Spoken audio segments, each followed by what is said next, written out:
Doctor, very nice to see you. How are you? Nice to meet you. Have a seat, please. So, I'm very keen to hear this. I'd like to hear you, if you could summarize your presentation here at the conference. So, well, my presentation is going to be about high tech in predicting highest risk patients. This is a very new, it's new and old in a way, so we've been using high technology in cardiology for a long time.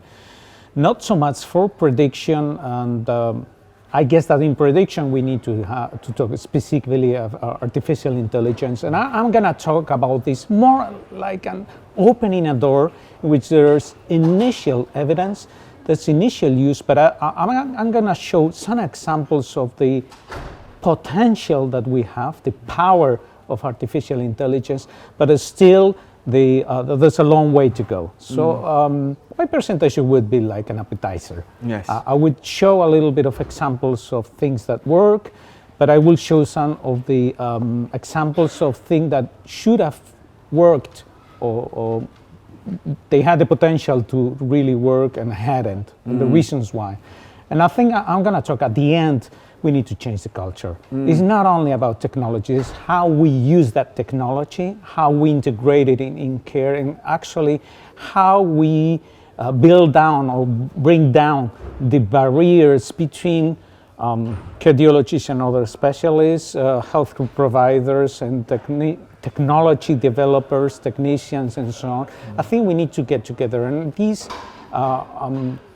traditional work in silos is not the way to go when you have to integrate technology. So I will just give a very general view of the potential of these technologies, but how we really need to change our minds really to make the best of it. And so it's about cardiologists getting involved more hands-on in the development with other specialists. Is that what you're saying? Exactly, but mostly with engineers and the people who are doing it. And traditionally, we have the hospitals, we have the cardiologists of other specialists there. There are the technical developers, the technicians and so engineers there. We have to have them in the hospitals.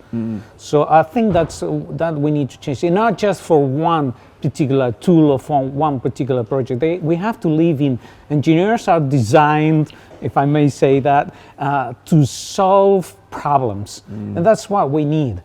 So I think we need to get it because probably our cultures are different and we need to mix. We have to get multidisciplinary teams with different approaches and different backgrounds really merge to solve problems and to deal with these challenges that we have. So a cultural change. Absolutely. To basically work towards a more efficient healthcare system. And integrate innovation, because that's the future. Innovation, high tech should be incorporated faster and better in our clinical practice. And just to ask you a more general question, what would you say currently are the biggest challenges when it comes to patient management post-MI?